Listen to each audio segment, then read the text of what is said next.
오늘도 우리를 사랑하시는 하나님, 하나님의 사랑한다는 말을 또 우리에게 은혜 주시고자 베푸시는 성령의 음성을 전하고 듣기를 원하오니 이 예배 가운데 우리와 함께하여 주시옵소서.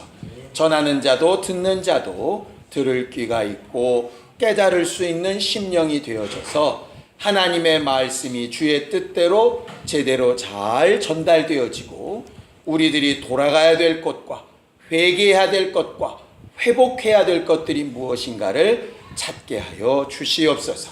믿음으로 헌금한 손길들 위에 복을 주시고 저들이 하나님을 의지하며 살기로 마음에 믿고 입으로도 시인하고 행동으로도 증거를 보였사오니 저들의 삶 가운데 하나님이 함께 하시는 증거와 역사가 풍성히 드러나도록 함께 하시고 인도하여 주시옵소서.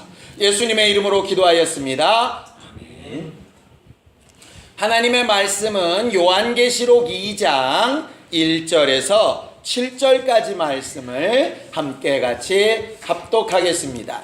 요한계시록 2장 1절에서 7절까지 말씀을 함께 같이 합독하겠습니다. 함께 읽습니다. 시작. 에베소 교회의 사자에게 편지하라. 오른손에 있는 7벼를 붙잡고 7금 촛대 사이를 거니시는 이가 이르시되 내가 내 행위와 수고와 내 인내를 알고 또 악한 자들을 용납하지 아니한 것과 자칭 사도라 하되 아닌 자들을 시험하여 그의 거짓된 것을 내가 드러낸 것과 또 내가 참고 내 이름을 위하여 견디고 게으르지 아니한 것을 아노라. 그러나 너를 책망할 것이 있나니 너의 처음 사랑을 버렸느니라. 그러므로 어디서 떨어졌는지를 생각하고 회개하여 처음 행위를 가지라.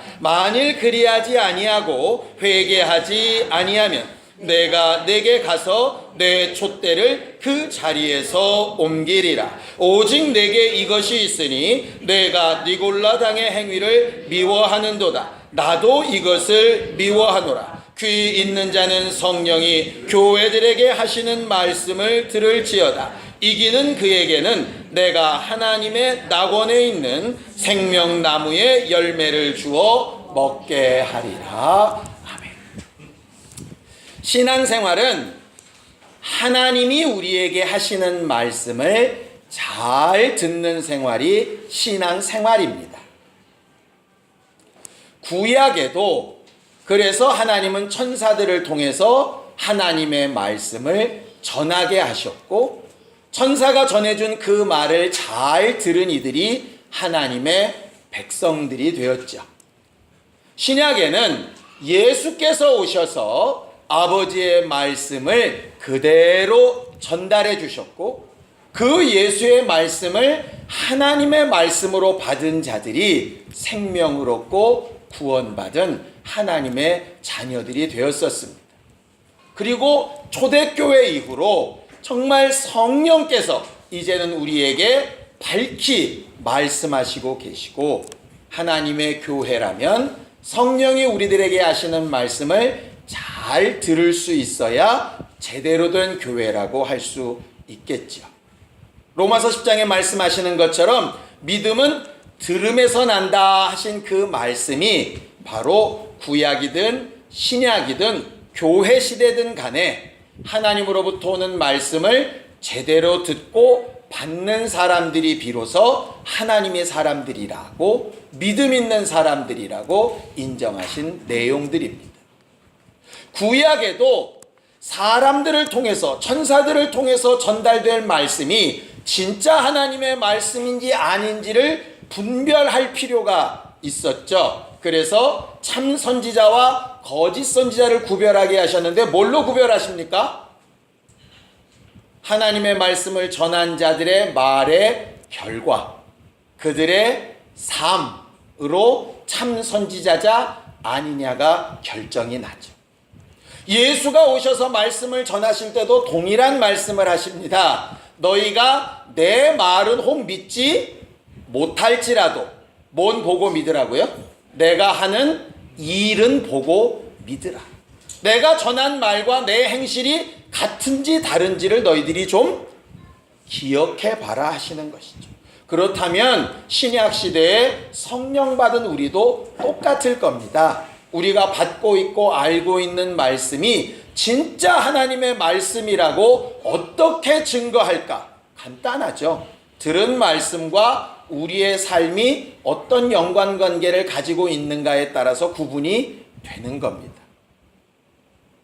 하나님의 말씀을 전한 선지자들도 예수도 그리하셨던 것처럼 성령의 음성을 듣는 우리도 그래야 하는 것이죠.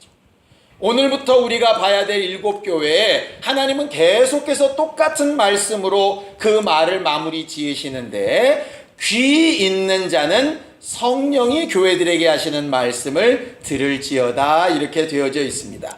귀 있는 자는, 이 말은 두 가지로 이렇게 해석이 가능해요. 뭐냐 하면, 하나는 귀가 있다면, 들을 수 있다면 누구라도 이 말씀을 들어야 한다 하는 뜻으로 해석되기도 하고요. 예수께서 하신 말씀처럼 들을 귀 있는 자는 들을지어다 하신 말씀과 같이, 귀는 있으나 들어도 듣지 못하는 자들은 깨달을 수 없고 들을 귀가 있는 자들은 받아들일 수 있다 하는 말씀으로도 해석이 가능합니다. 보통 두 가지를 다 해석하는데 저는 두 번째가 좀 더 맞을 것 같아요. 왜냐하면 소아시아 7교회에 하신 말씀을 듣고 그들이 다 변화가 됐느냐? 안 그랬거든요. 그렇다는 얘기는 귀가 있다고 다 듣는 것은 아니라는 얘기예요.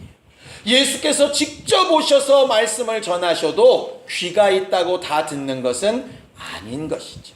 그래서 우리는 실제로 들을 귀가 있기를, 들을 수 있는 귀가 있기를 우리는 기도하고 사모해야 되는 사람들입니다. 들을 귀라는 게 과연 뭘까? 성경을 찾아봤더니 에스겔의 그 해석이 나와 있습니다. 자, 에스겔서 3장 7절입니다. 에스겔서 3장 7절입니다. 함께 같이 읽겠습니다. 에스겔서 3장 7절입니다.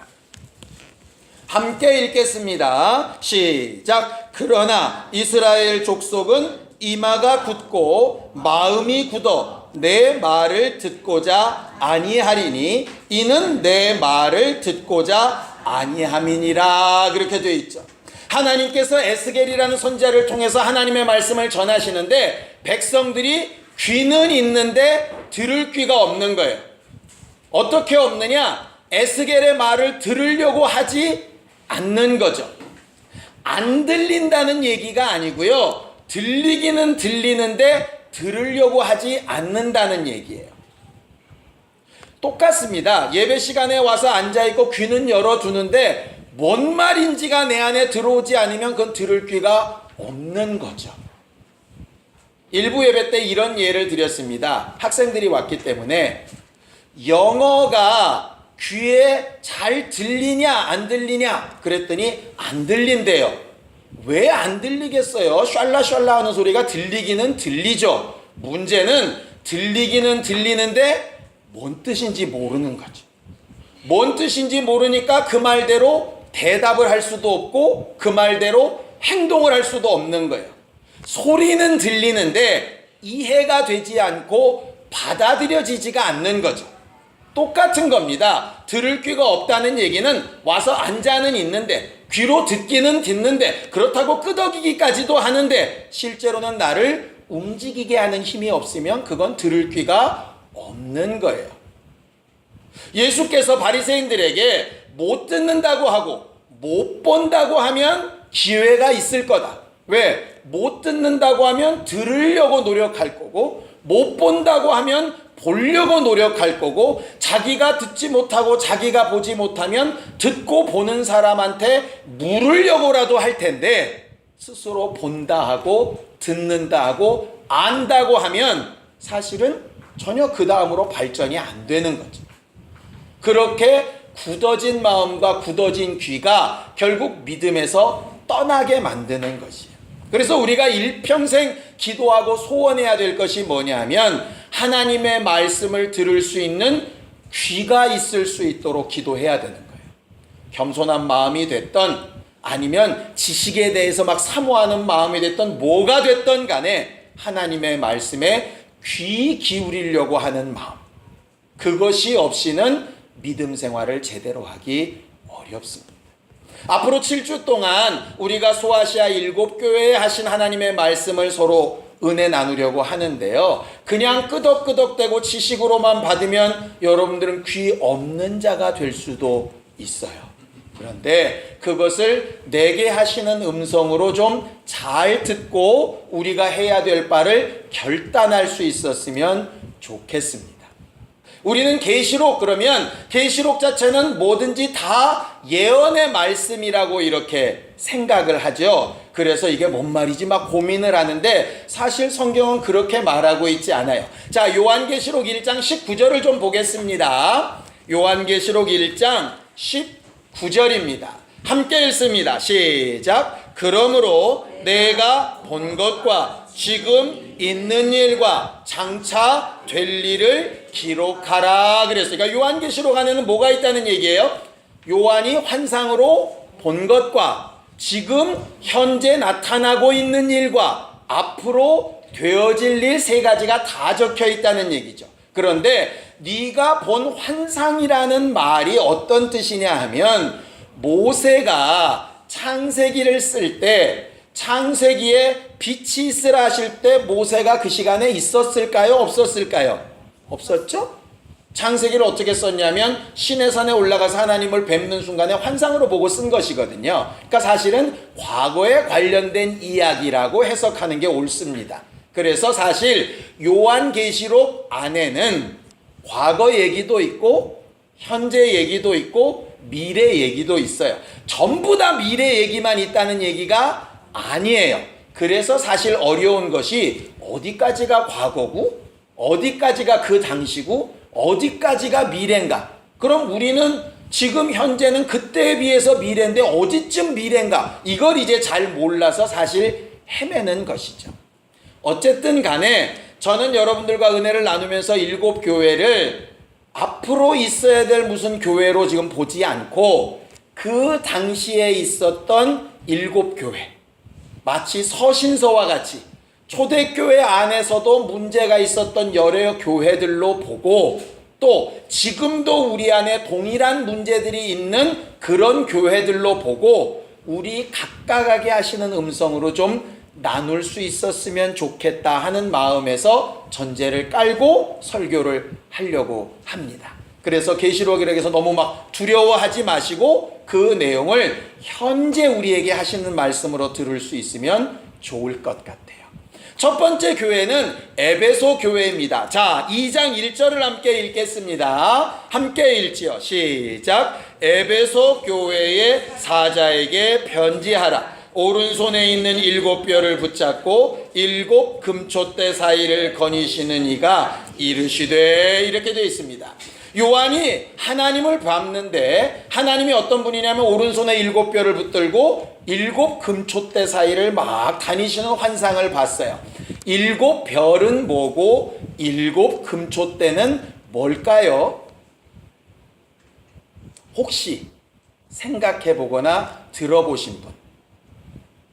이걸 이제 예언이나 환상에 대한 해석이라고 하죠. 그런데 요한계시록이 우리가 생각했던 것처럼 어렵지 않은 이유는 요한계시록은 거기에 대한 거의 대부분의 답을 해주고 있어요. 바로 앞절 1장 20절을 읽겠습니다.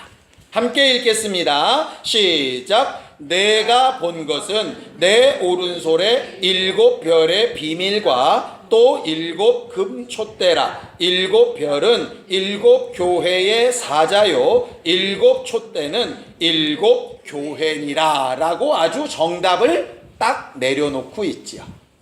그래서 앞으로 여러분들이 요한계시록을 읽게 된다면 그 구절에만 매달려서 헤매지 마시고 앞뒤를 읽어보시면 힌트가 항상 숨겨져 있습니다. 거기 나온 7별을 7사자라고 하셨는데요. 7사자라고 하는 원래 헬라어 단어가 천사라는 뜻입니다. 7천사라는 말이에요. 그런데 그 천사라는 말 뜻에는 무슨 뜻이 담겨 있냐면 책임을 맡은 자라는 뜻이 있어요. 그래서 그 7사자를 천사로 해석하기도 하고 교회의 책임을 맡은 일꾼들로 표현하기도 합니다. 결국 그 일꾼들을 후원하고 돕는 영적 존재와 그 영적 존재의 도움을 받는 리더들이 있다라고 하는 말씀이 7별의 비밀이지요. 마치 성경에 우리가 예수께서 말씀하신 것처럼 지극히 작은 소자 하나를 함부로 대하지 말아라. 저의 천사가 항상 주를 뵙는다 하시는 것처럼 하나님의 사람들을 후원하고 돕는 영적 존재들이 존재한다. 눈에 보이지 아니하지만 그런 존재들이 그들을 돕고 하나님의 뜻대로 가게 만들려고 하는데, 문제는 그 영적 존재와 책임을 맡은 사람이 함께 보조를 잘 맞춰가면 신앙생활을 잘 하고 있는 상태, 그 영적 존재와 사람이 어긋나져 있다면 잘못 가고 있는 상태라고 하는 것이죠. 그러니 7사자인 천사들에게든 일꾼들에게든 리더하고 후원하고 돕는 자들이 정신 차려서 이런 부분들을 반드시 듣고 알아야 제대로 된 교회, 제대로 된 신앙생활을 하게 만들 수 있다 하시는 말씀으로 1절에 말씀하시는 것이에요. 꼭 목사만을 이야기하는 것 아닙니다. 성경은 여러분들 모두를 가르쳐서 왕 같은 제사장들이라고 말씀해 놓으셨기 때문에 여러분들 다 각각이 하나님의 신령한 영적 후원을 받는 사자들일 수 있다는 것이죠. 그러니까 여러분들이 각각 듣고 뭔가를 선택하고 본을 보이고 이끌고 나가야 되는 것이 바로 요한계시록 2장 1절부터 나와 있는 말씀이에요. 그런데 그 에베소 교회의 사자에게 에베소 교회를 칭찬하는 말씀을 어마무지하게 하십니다. 자, 성경을 좀 읽어보죠. 2절 3절입니다. 함께 읽겠습니다. 시작. 내가 내 행위와 수고와 내 인내를 알고 또 악한 자들을 용납하지 아니한 것과 자칭 사도라 하되 아닌 자들을 시험하여 그의 거짓된 것을 내가 드러낸 것과 또 내가 참고 내 이름을 위하여 견디고 게으르지 아니한 것을 안다 그랬어요. 그냥 글로 읽어서 별거 아닌 것 같지만 내용을 하나씩 따져보면 굉장한 교회입니다. 거기 보면 네 행위와 수고와 인내를 안다 그러셨는데요. 그 행위와 수고와 인내가 뭘까를 봤더니 데살로니가 전서에 이렇게 말씀을 하시더라고요. 자, 데살로니가 전서 1장 3절입니다. 데살로니가 전서 1장 3절입니다. 함께 읽지요. 데살로니가 전서 1장 3절 시작. 너희의 믿음의 역사와 사랑의 수고와 우리 주 예수 그리스도에 대한 소망의 인내를 우리 하나님 아버지 앞에서 끊임없이 기억함이라 그랬어요.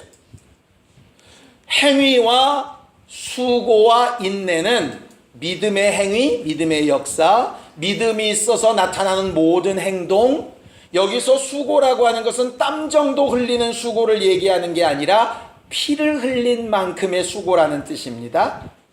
어머니가 해산의 수고라는 것을 할 때 쓰여지는 단어예요. 그러니까 목숨을 내놓고 하는 수고란 뜻이에요. 그러니까 사랑은 그렇게 행하는 것이라는 것이죠. 네 목숨을 내어놓을 만큼 피가 흐를 정도로, 이런 말입니다. 인내는 막연히 참고 견디는 게 아니라 분명한 소망이 있어서 인내하고 있는 상태를 얘기하는 거예요. 그러니까 에베소 교회는 믿음에서도 온전하고 사랑의 일도 온전하고 소망에서도 온전한 교회였다는 거죠. 자기만 그렇게 온전하냐 하면 다른 이들을 위해서 뭣도 잘하느냐, 분별력도 최고였어요. 그래서 악한 자들을 잘 구별해내죠. 또 사도라고 하는, 지금으로 따지면 목사요, 신학자요, 나름 성경을 잘 안다고 하는 사람들의 말에 휙 넘어가는 게 아니라 그 말을 잘 분별해서 아닌 것은 아니라는 증거까지 드러내어서 아주 확실하게 아니라고 증거해낼 수 있는 지식도 능력도 가지고 있는 사람들이에요. 그리고 다른 사람들에 대해서 정말 연약한 부분을 돕기도 잘하고 스스로 참고 예수 이름이라면 무엇이든지 감당할 만큼 헌신된 사람들이라는 뜻이에요.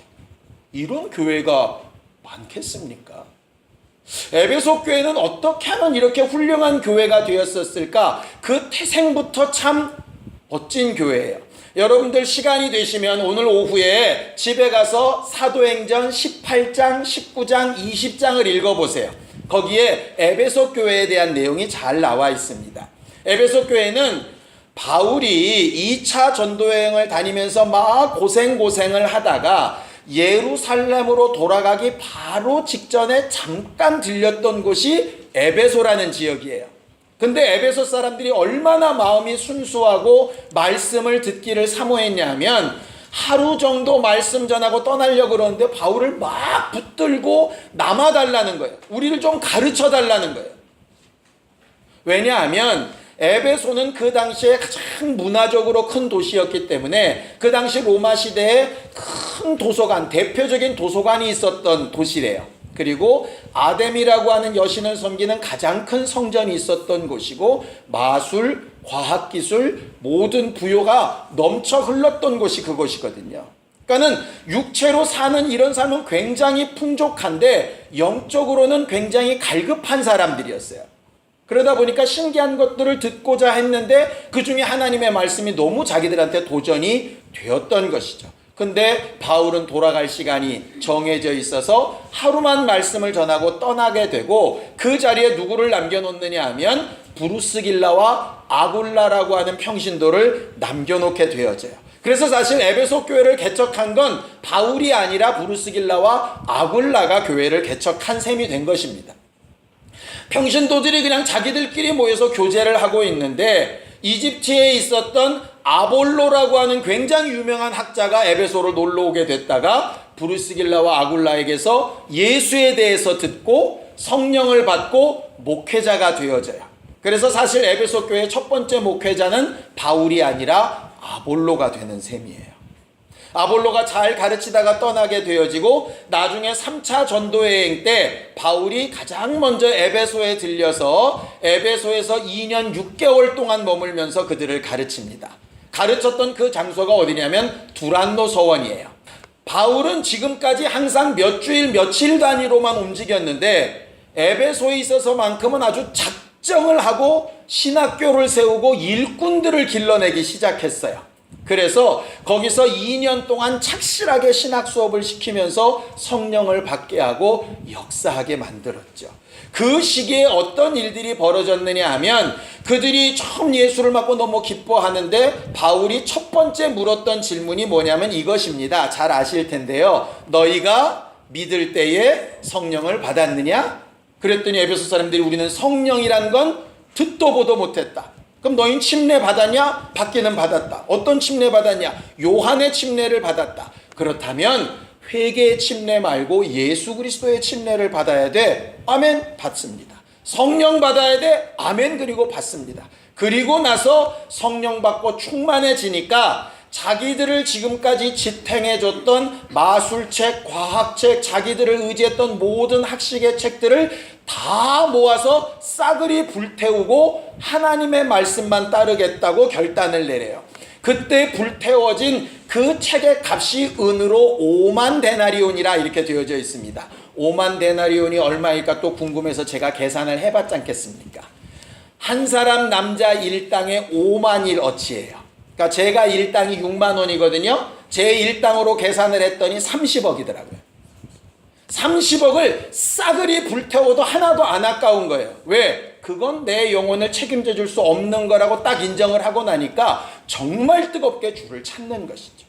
그렇게 바울이 떠난 다음에 목사가 누구냐면 디모데입니다.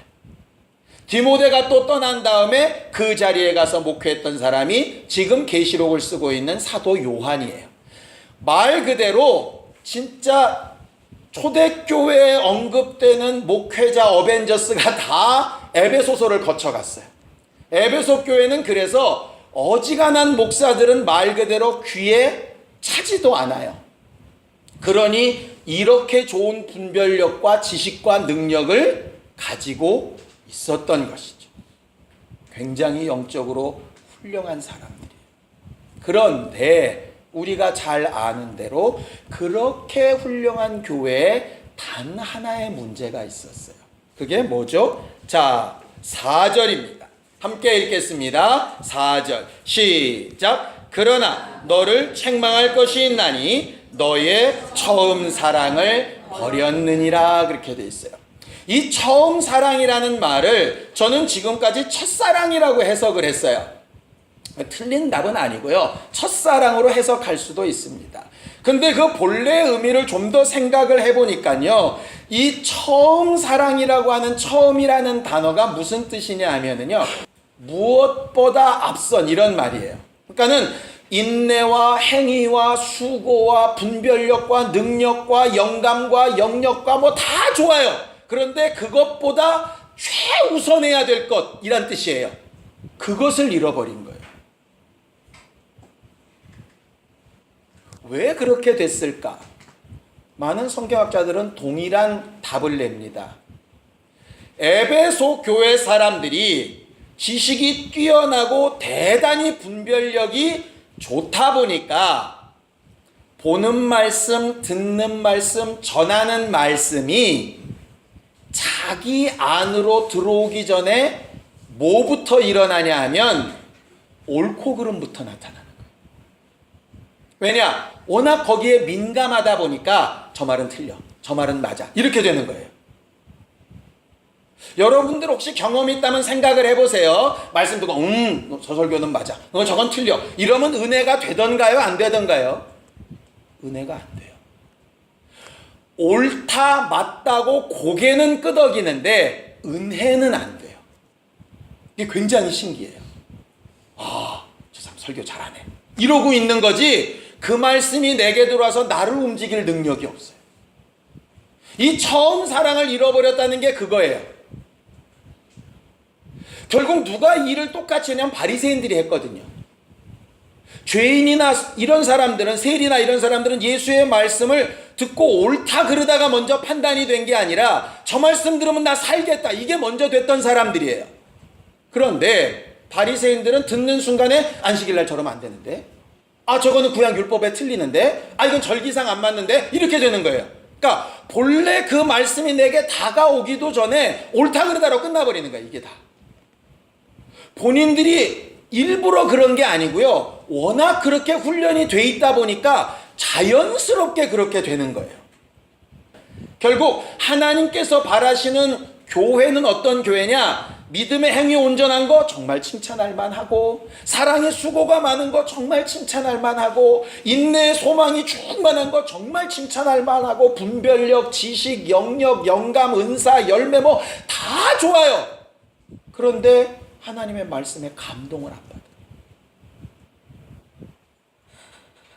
내 자식이 있는데 공부도 너무 잘해, 돈도 너무 잘 벌어, 너무 착하게 살아, 너무 행동도 아무 흠도 없어. 그런데 자기 동생을 남처럼 대해. 나랑 내 아내가 떠나면 둘이 남아서 둘이 서로 잘 애정하며 살았으면 좋겠는데 너는 너 나는 나 그렇게 살아. 동생 보고 내 저래서 안 되고, 쟤는 저렇게 시간을 허비해서 안 되고, 쟤는 저래서 안 되고, 판단은 기가 막히게 하고 너무너무 맞는 말인데 그 말을 들을 때마다 아버지나 어머니 마음은 찢어질 것 같아. 꼭 그런 상황인 거예요. 에베소 교회가 너무 잘하고 너무 예쁘고 너무 굉장해요. 그런데 사실 정말 중요한 거 하나를 잃어버려요. 그래놓고 봤더니 사도행전 20장에 바울이 마지막 이제 예루살렘으로 가고 로마로 가서 죽기 전에 고별 설교를 할 때 에베소 장로들을 부르거든요. 그 유명한 고별 설교가 나와요. 그때 단 한마디로 뭐라고 얘기하냐? 내가 너희들을 딱 한 가지에 부탁하는데 주의 은혜의 말씀에 부탁한다. 이렇게 말하고 가요. 이건 뭐냐면 이미 바울이 그들의 습성을 봤다는 얘기. 너무 똑똑하게 잘 가르쳐 놨더니 똑똑한 머리만 있지 머리가 없는 거예요. 말씀에 감동을 안 받아요.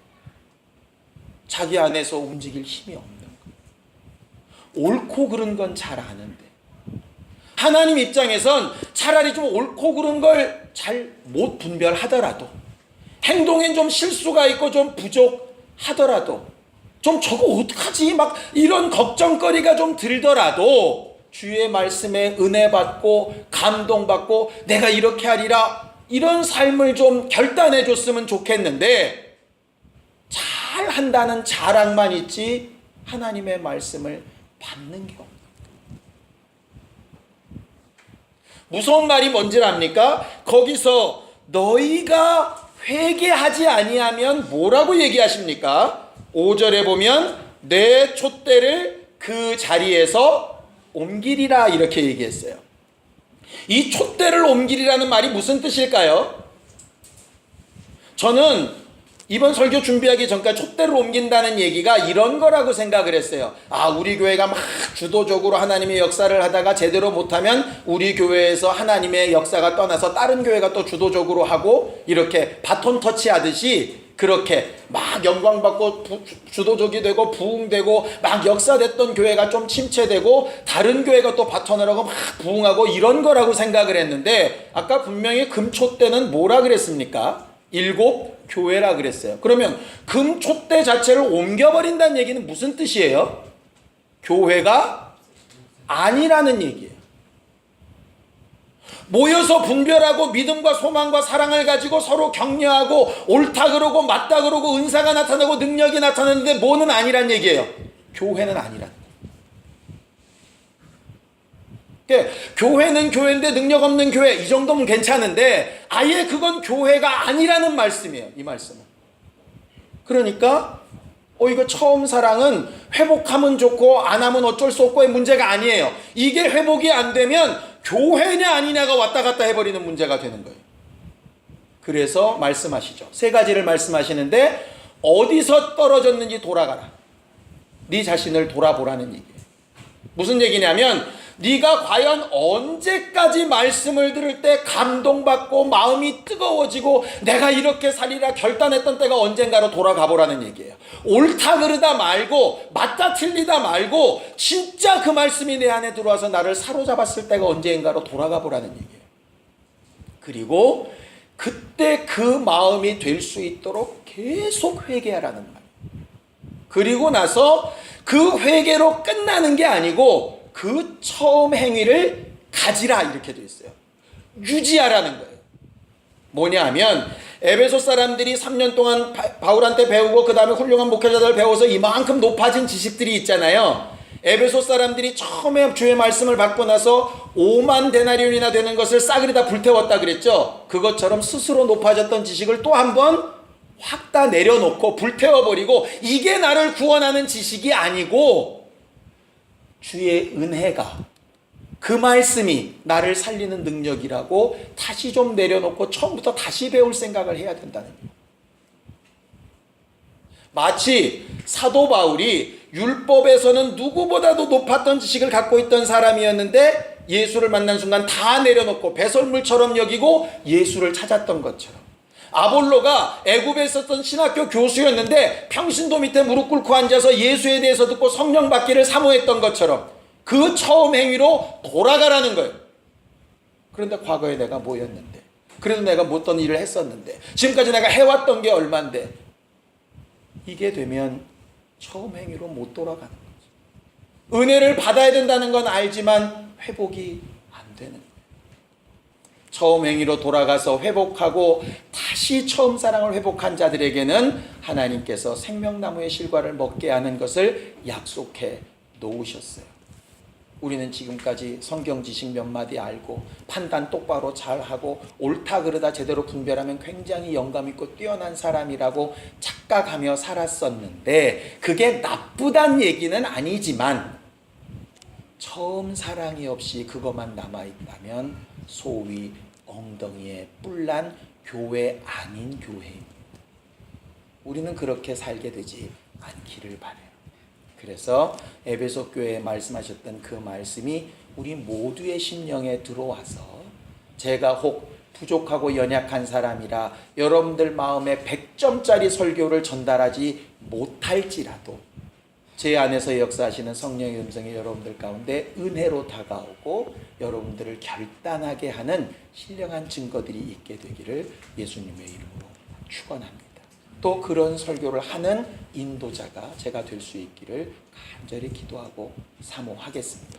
우리가 그렇게 아름다운 교회들로 변해 나갈 수 있기를 예수님의 이름으로 축원합니다. 함께 같이 기도하겠습니다. 하나님 아버지, 우리는 신앙 생활로도 주의 말씀대로 온전히 순종하며 하나님의 뜻에 합당한 교회가 되어지기를 원하나 그것보다 최우선적으로 주께 사랑받고 은혜받고 감동받는 일에 익숙한 심령들이 되어지기를 원하오니 이를 위하여 처음 떨어졌던 것을 찾기를 원하고 회개하기를 원하고 처음 행위를 회복하기를 원할 때에 우리를 도우시는 주의 능력이 우리를 권고하시는 하나님의 감동하심이 우리와 늘 함께 되어지기를 원합니다. 굳어진 목과 마음을 풀어주셔서 주의 음성을 듣고 정말 제대로 은혜받고 결단하고 삶의 방향을 바꾸고 잘못된 것들을 배설물처럼 내려놓을 수 있는 신령한 마음의 소망들이 있도록 우리 모두를 도우시고 인도하여 주시옵소서. 예수님의 이름으로 기도하였습니다. 아멘. 이제는 우리 주 예수 그리스도의 은혜와 하나님 아버지의 극진하신 사랑과 성령님의 감동하시고 역사하시는 분명한 증거가 처음 행위를 가지기를 결심하며 회개하는 우리 모두 위에 이제부터 영원까지 함께 있을지어다. 아멘.